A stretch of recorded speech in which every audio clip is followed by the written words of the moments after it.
palavra de Deus na carta aos Hebreus, capítulo 3. Agora pela manhã, Hebreus capítulo 3, verso do 1 ao 6.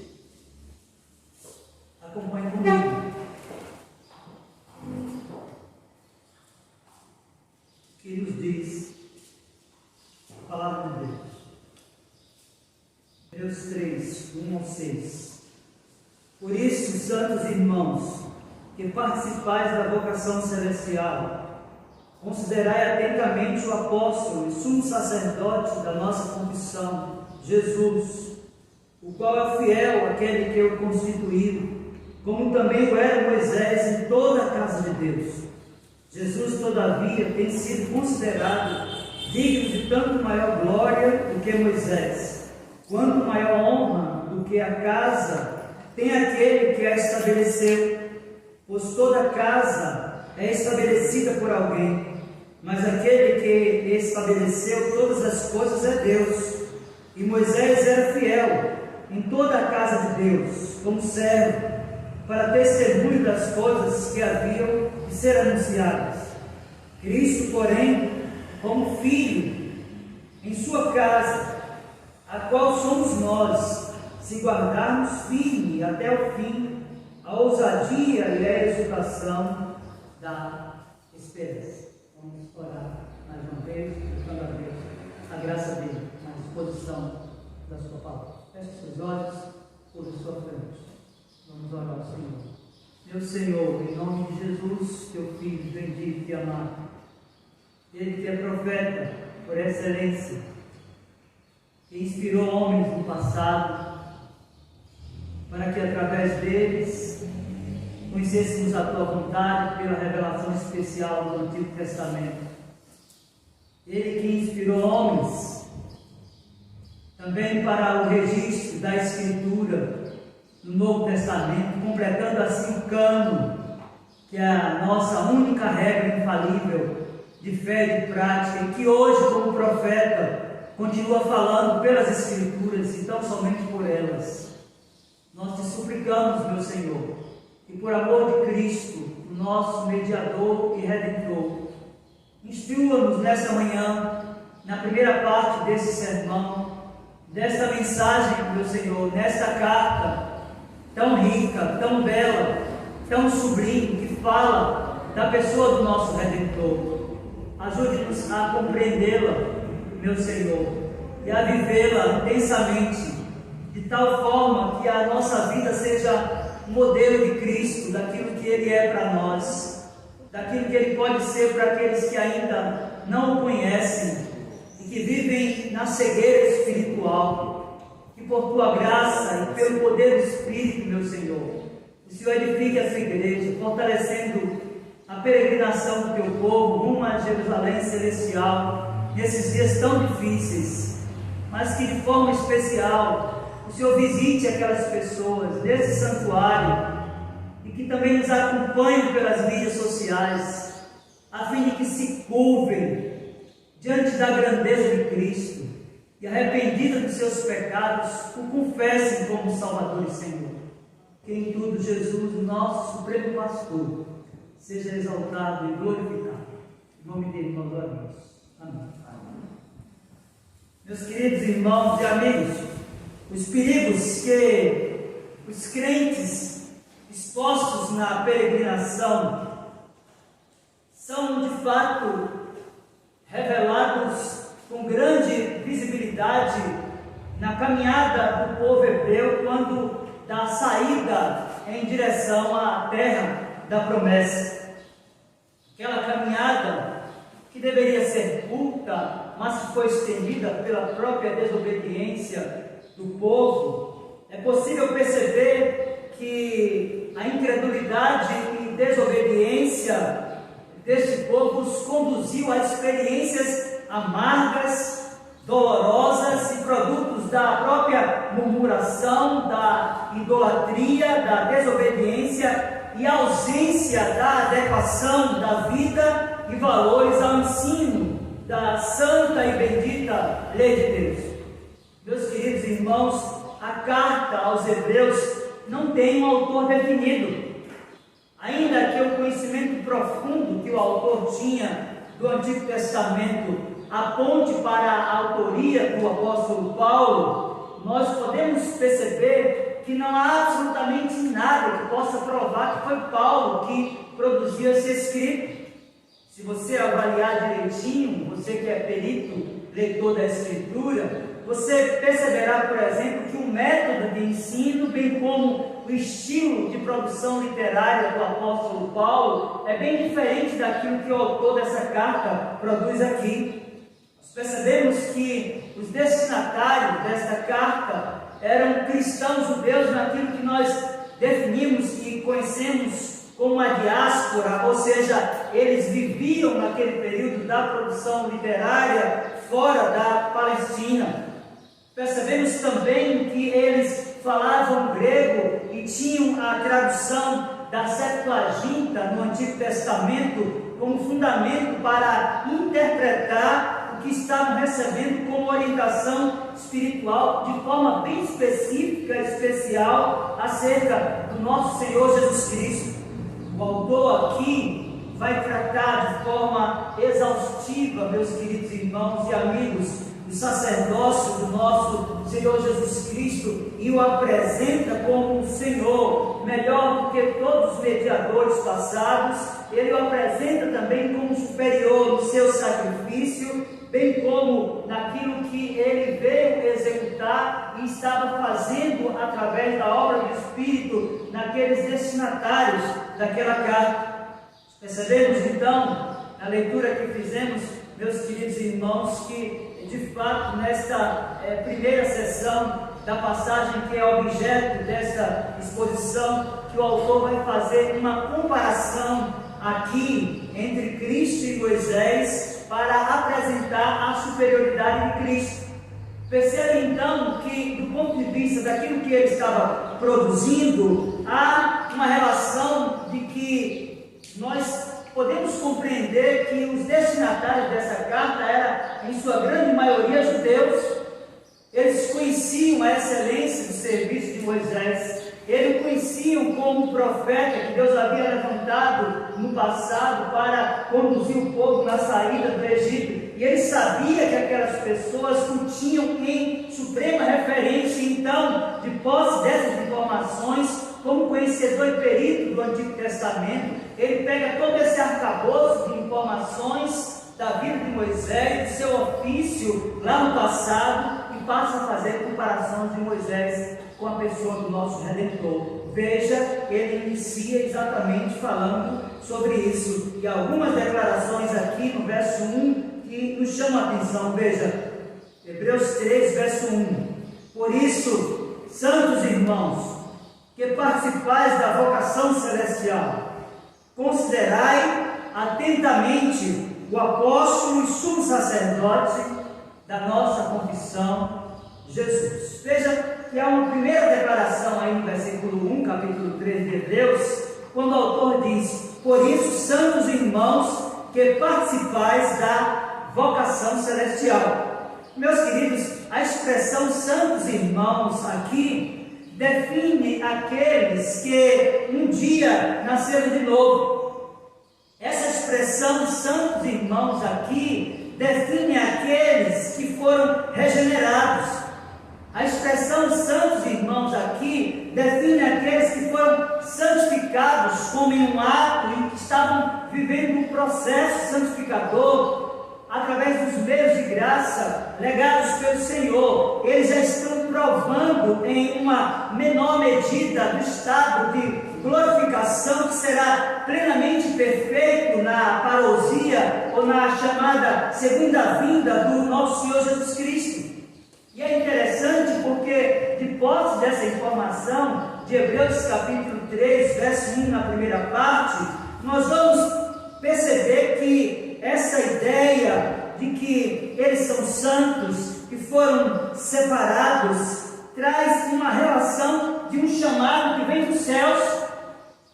Ele diz: por isso, santos irmãos, que participais da vocação celestial. Nós precisamos então compreender que a palavra aqui, participar, revela no texto original a ideia de pessoas que eram companheiras, que estavam alicerçadas em um mesmo propósito. É importante, meus queridos, compreendermos que no caso aqui de Hebreus capítulo 3, verso 1, há um chamado para viver intensamente uma aliança cujos valores são do céu e encontram-se aqui na terra, registrados na palavra de Deus, no seu livro, a sua palavra autoritativa, inspirada e inerrante. É importante ainda percebermos que esta participação na vocação celestial exige ou reclama daqueles que foram chamados das trevas para a luz, daqueles que foram transportados de um mundo vil para a gloriosa presença de Cristo, uma confissão em comum de que estavam mortos nos seus delitos e pecados e que haviam sido ressuscitados por meio da ressurreição do Senhor Jesus Cristo, e agora, como aqueles do passado, estavam em franca peregrinação, caminhando agora não para o espaço geográfico, mas para a Jerusalém celestial. Perceba então, meus queridos irmãos, que há de fato aqui uma relação estreita nessa comparação entre a figura de Moisés, aquele que resgatou as pessoas, o povo de Deus, da condição de escravos, e a pessoa de Jesus Cristo, nosso bendito Salvador, que também vocacionou e chamou eficazmente alguns das trevas, da escravidão do Egito, para agora caminharem rumo a Jerusalém celestial. É assim então que na parte B do capítulo 3, verso 1 e também o versículo 2, o autor continua dizendo assim, veja, Hebreus 3, verso 1, parte B, e o verso 2, veja na sua Bíblia aí, diz assim: considerai atentamente o apóstolo e sumo sacerdote da nossa confissão, Jesus, o qual é fiel àquele que o constituiu, como também o era Moisés em toda a casa de Deus. Meus queridos, há algumas afirmações aqui que nos interessam compreender, sobretudo para que a nossa relação de contextualização com a mensagem seja mais fiel. É importante pensarmos que as palavras considerar atentamente aqui exigem dos leitores um olhar atento. A ideia aqui é de estar constantemente focado, prestando atenção, com os olhos voltados para aquilo que é definido aqui como um paradigma, um modelo a ser seguido. E o que é interessante é que ele está transportando o olhar daqueles judeus que estava fito na pessoa de Moisés, agora sinalizando para a pessoa de Jesus. Ele apresenta o nome do Senhor Jesus aqui na parte final do versículo de número 1, associando a um título que é comumente utilizado a alguém enviado com uma missão. A ideia aqui de apóstolo é objetivamente esta. Contudo, meus irmãos e amigos, a ideia aqui não se limita apenas à ideia de um apóstolo como alguém enviado, mas é definido aqui o apóstolo como um embaixador, alguém cuja missão é legitimada por quem o envia, que o credencia a falar, não a partir de si mesmo, mas de outro. Perceba então que a missão do Filho, a missão da pessoa de Jesus Cristo é proclamar a palavra de Deus, as boas novas da salvação. Ele de fato é o profeta por excelência, ele de fato é aquele que redime o seu povo do cativeiro, ele de fato é aquele que tem o poder de ressuscitar mortos, ainda que física ou espiritualmente. Perceba então a beleza dessa literatura e como o autor dessa carta, conhecendo quem são os seus destinatários e sabendo que eles tinham Moisés na mais alta referência, agora retira os olhos de um homem e o põe nos olhos daquele que, muito embora seja homem, é também o próprio Deus encarnado. Então o texto vai nos mostrar que a missão de Jesus é proclamar a palavra de Deus, as boas novas da salvação. E é importante então, meus irmãos, sabermos que como parte significativa dos destinatários da carta aos Hebreus eram judeus e tinham uma boa relação com o Antigo Testamento, eles estavam com a mente encharcada das Escrituras. E eles sabiam pela revelação messiânica no Antigo Testamento, tanto no livro da lei, quanto nos históricos e poéticos, e sobretudo os proféticos, que Cristo era de fato aquele que havia sido prometido na Escritura, e ele tinha uma missão. Se você abrir a sua Bíblia, por exemplo, no livro do profeta Isaías, no capítulo 11, a partir do versículo 1 até o versículo 4, você vai perceber o quanto os judeus sabiam que Jesus era o Messias e que cabia a ele a proclamação do Evangelho da graça, do Evangelho que redime, do Evangelho que retira do cativeiro. Isaías capítulo 11, a partir do 1, a Escritura diz assim: do tronco de Jessé sairá um rebento, e das suas raízes um renovo. Repousará sobre ele o Espírito do Senhor, o Espírito de sabedoria e de entendimento, o Espírito de conselho e de fortaleza, o Espírito de conhecimento e de temor do Senhor. Deleitar-se-á no temor do Senhor, não julgará segundo a vista dos seus olhos, nem repreenderá segundo o ouvido dos seus ouvidos, mas julgará com justiça os pobres e decidirá com equidade a favor dos mansos da terra. Ferirá a terra com a vara de sua boca, que é a sua palavra, e com o sopro dos seus lábios matará o perverso. Percebam, meus queridos irmãos, que o autor da carta aos Hebreus aqui, ele também define o Senhor Jesus Cristo, além de profeta, como sumo sacerdote, porque ele diz: por isso, santos irmãos, que participais da vocação celestial, considerai atentamente o apóstolo e sumo sacerdote da nossa confissão, o Senhor Jesus. Então percebam que há esse paralelo, ele está fazendo uma analogia de dois personagens: a figura de Moisés, como alguém respeitado, como alguém que se tornou um modelo entre os hebreus, e agora o autor dessa carta passa a apresentar a Cristo. Primeiro, ele afirma que Cristo é um embaixador, ele está proclamando a palavra de Deus. Depois ele diz que Cristo é de fato um apóstolo, ele é enviado de Deus com uma missão, mas ele define aqui também Cristo como um sumo sacerdote. Aliás, ele está aqui comparando com Moisés, ou seja, os dois, tanto Jesus e Moisés, foram enviados com a missão. Já a expressão aqui, sumo sacerdote, vai apontar para a vida e os serviços de Arão no Antigo Testamento. Meus queridos irmãos, ao olharmos essa primeira parte dessa passagem, nós precisamos de criar uma relação conosco. E é importante, então, compreendermos que inicialmente o autor está destacando a pessoa de Jesus e a sua missão, mas nós também somos embaixadores de Deus. Temos uma palavra a ser proclamada, uma vida a ser vivida. Afinal, nós fomos libertados da escravidão em que estávamos no Egito espiritual, com essa missão de nos tornarmos apóstolos, no sentido de enviados com a missão, pregando a palavra de Deus, embaixadores, ou seja, de posse de todo o conteúdo da Escritura que devemos proclamar para que outros que estão escravizados sejam libertados.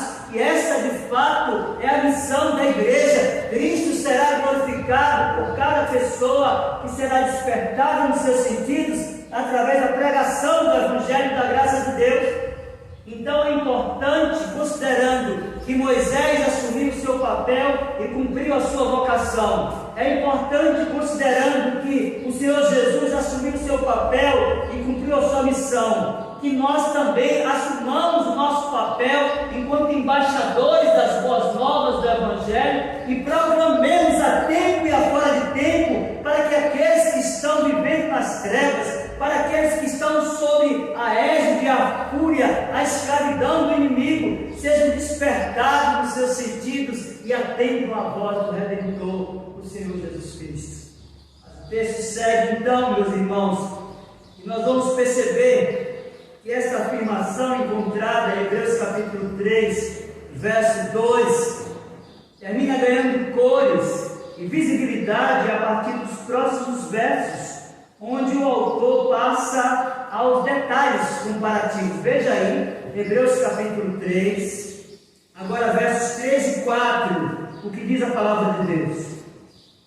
Jesus, todavia, tem sido considerado digno de tanto maior glória do que Moisés, quanto maior honra do que a casa tem aquele que a estabeleceu, pois toda casa é estabelecida por alguém, mas aquele que estabeleceu todas as coisas é Deus. Meus queridos, nesses versos aqui, nos interessa compreender a utilidade de algumas palavras importantes, bem como alguns personagens. É importante que, debruçado sobre a passagem de Hebreus capítulo 3, versos 3 e 4, você perceba que os nomes de Moisés e do Senhor Jesus Cristo aqui estão associados a uma casa. É necessário então compreender qual foi a intenção do autor em utilizar essa expressão casa de forma tão repetida. Veja, primeira coisa, o termo casa aqui que é bastante repetido nesses dois versículos, tem uma relação com o povo de Deus. É importante não perdermos a visão que esta produção literária, a carta aos Hebreus, capítulo 3, tem como pano de fundo histórico o Antigo Testamento, e o autor está olhando para a figura de Moisés.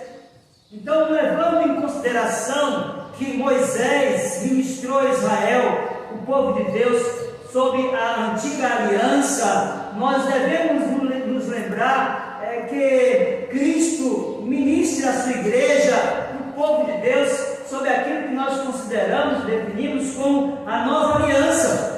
Meus irmãos, é possível encontrar uma interpretação aqui para esta passagem, ou esse uso duplo do termo nessa experiência aqui do passado, naquilo que está registrado lá no livro da história dos Hebreus, em segundo livro do profeta Samuel, capítulo 7, versos 1 até o 17, porque lá também nós percebemos a utilização da expressão casa ao templo.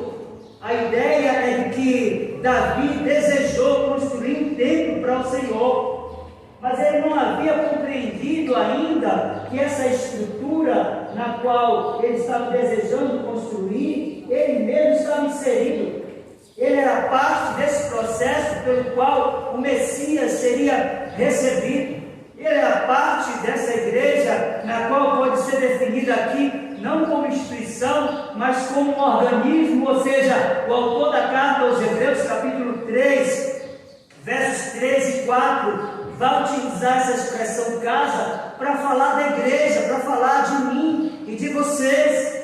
Meus irmãos, a ideia da passagem sinaliza a compreensão de como é tomado o termo casa aqui, e isso vai sendo fortalecido exatamente à proporção que o texto vai se desenvolvendo. Veja agora os versos 5 e 6, fortalecem essa ideia de casa como sendo a igreja, porque ele vai dizer assim, Hebreus capítulo 3, versos 5 e 6, diz assim: e Moisés era fiel em toda a casa de Deus, como servo para testemunho das coisas que haviam de ser anunciadas.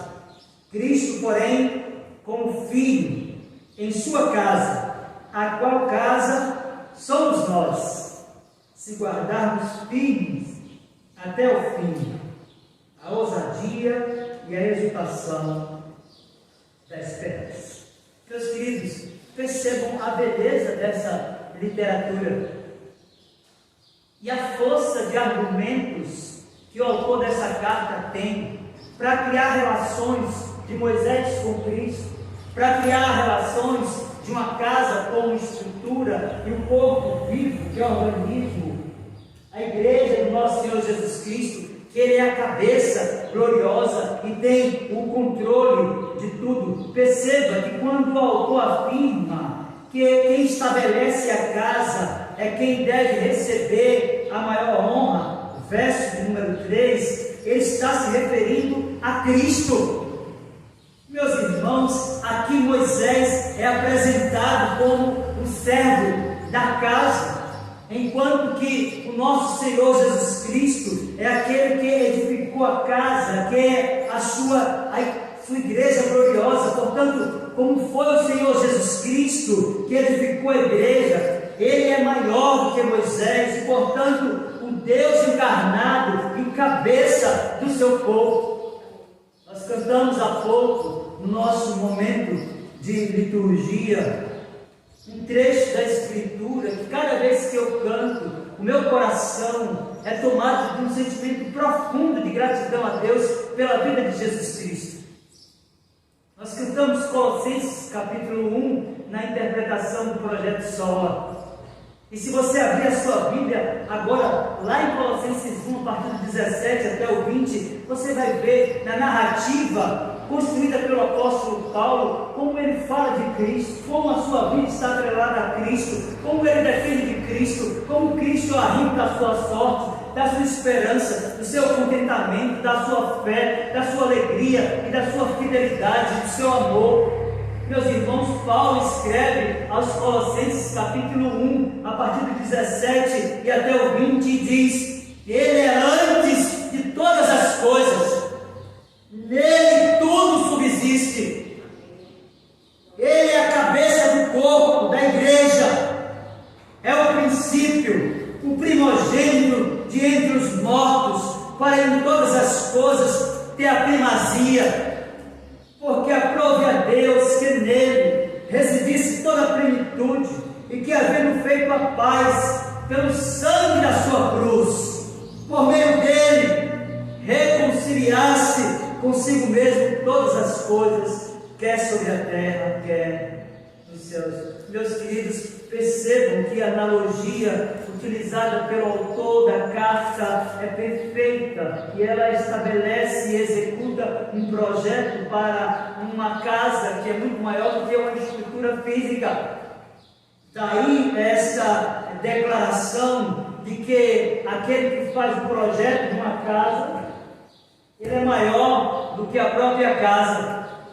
Quando nós pensamos um pouco sobre a beleza arquitetônica de uma estrutura construída, seja uma igreja ou qualquer um outro prédio, geralmente as pessoas sábias, ao vislumbrarem a beleza arquitetônica de um prédio, pensam logo em quem foi o arquiteto.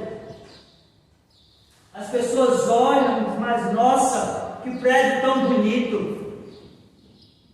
Nós olhamos para o prédio dessa igreja, eu particularmente considero o prédio mais bonito da cidade de Campo Formoso, o prédio da Igreja Presbiteriana de Campo Formoso. Não há arquitetura tão bela, tão exuberante quanto essa estrutura que foi construída aqui no século passado. E quando nós pensamos nessa beleza, nós sempre lembramos de um homem.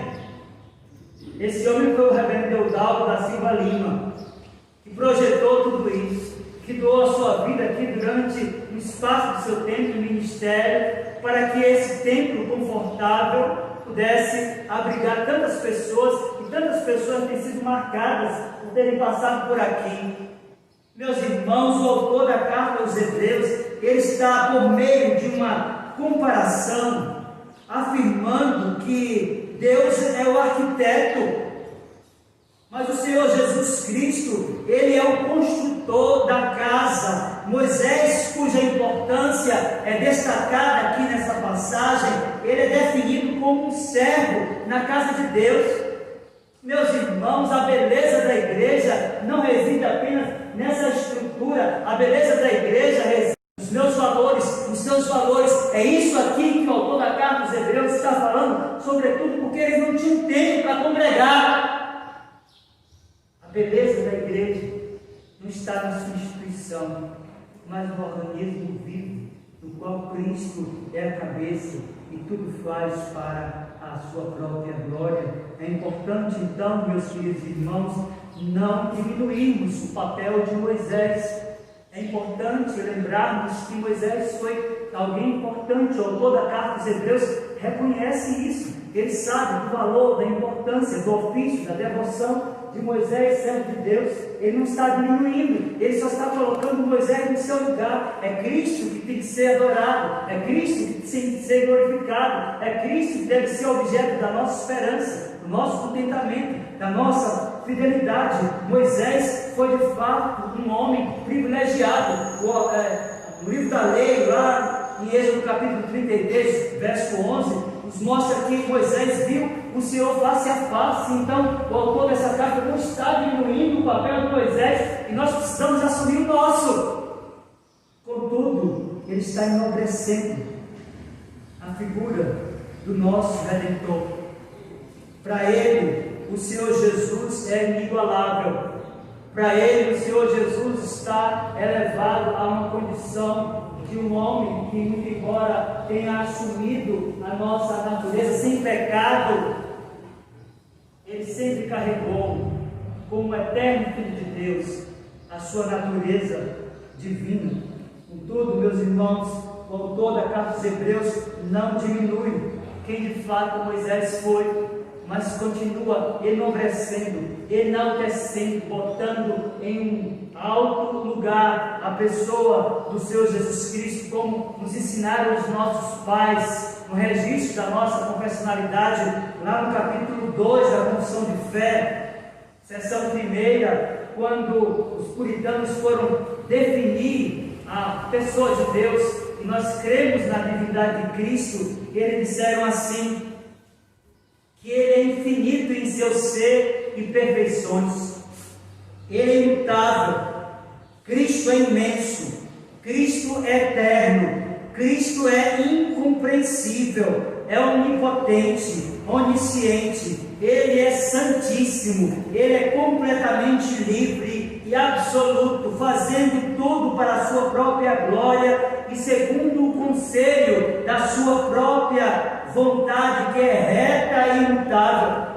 Eles disseram ainda que Cristo é cheio de amor. Eles afirmaram que Cristo é gracioso, que Ele é misericordioso, que Ele é longânimo, que Ele é muito bondoso e verdadeiro remunerador dos que o buscam, e contudo justíssimo e terrível em seus juízos, pois odeia todo pecado e de modo algum terá por inocente o culpado. Meus queridos, acerca dessa verdade, nós já cantamos aqui e vamos ler outra porção da Escritura. Paulo escreve aos Colossenses, capítulo 1, a partir do 15 e 20, falando do Senhor Jesus. Ele diz: este é a imagem do Deus invisível, Ele é o primogênito de toda a criação, pois nele, em Jesus Cristo, foram criadas todas as coisas, nos céus e sobre a terra,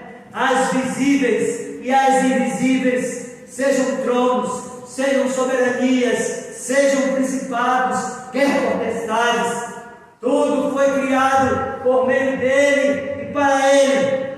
A Escritura ainda diz que ele é antes de todas as coisas, nele tudo subsiste. Ele é a cabeça do corpo, da igreja. Ele é o princípio, o primogênito de entre os mortos, para em todas as coisas ter a primazia, porque aprove a Deus que nele residisse toda a plenitude, e que, havendo feito a paz pelo sangue da sua cruz, por meio dele reconciliasse mesmo todas as coisas, quer sobre a terra, quer nos céus.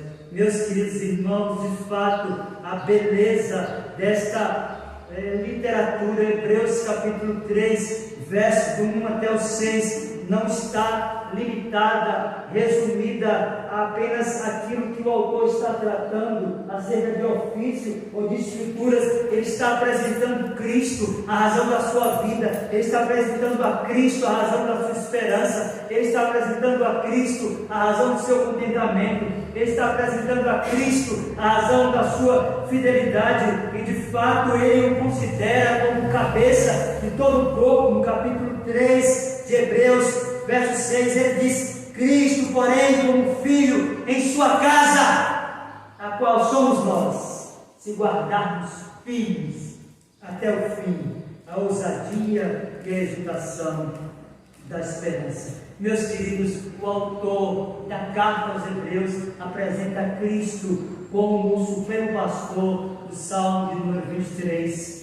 O autor desta carta, ele estimula os crentes a continuar perseverando em meio aos sofrimentos e às dificuldades e aos enfrentamentos daqueles dias. De fato, ao lermos uma porção da Escritura, onde temos Cristo sendo anunciado de forma tão eficaz, nós precisamos de olhar para a passagem e nos perguntar: será que o mundo tem enxergado a beleza de Cristo, daquilo que Ele é em nós? Será que os valores que carregamos de fato representam aquilo que Ele é? Será que de fato, meus irmãos, ao lermos uma passagem como essa, nós nos adequamos com o corpo, com parte desse corpo, do ponto de vista das pessoas enxergarem em nós aquilo que elas querem ver numa igreja redimida e transformada pelo poder do Espírito?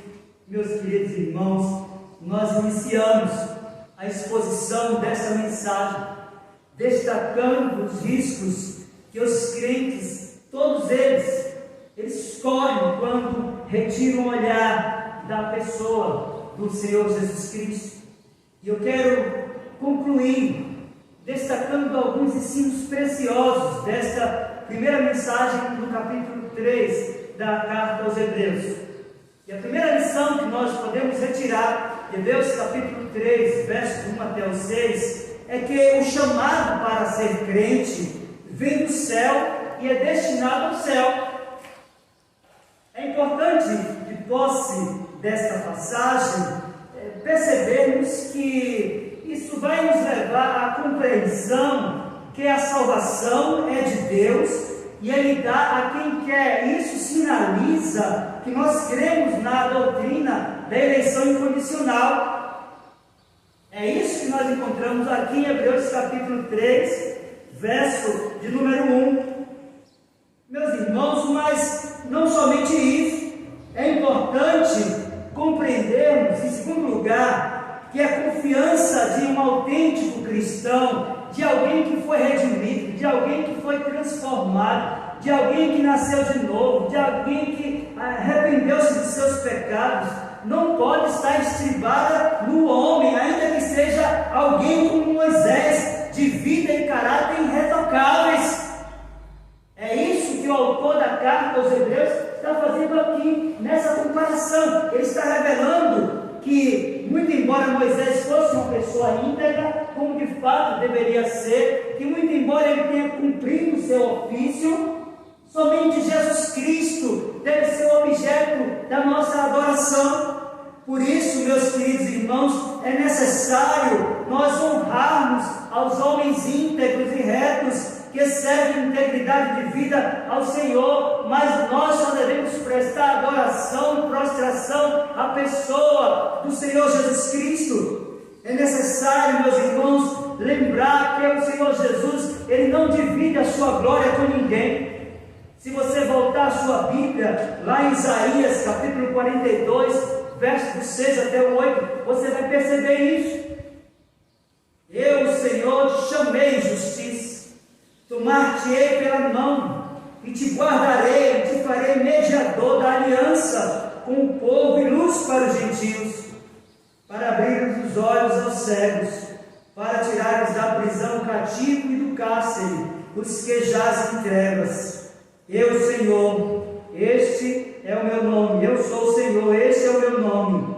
A minha glória, pois, não darei a outrem, nem a minha honra à imagem de escultura. É isso que o autor da carta aos Hebreus está ensinando aqui.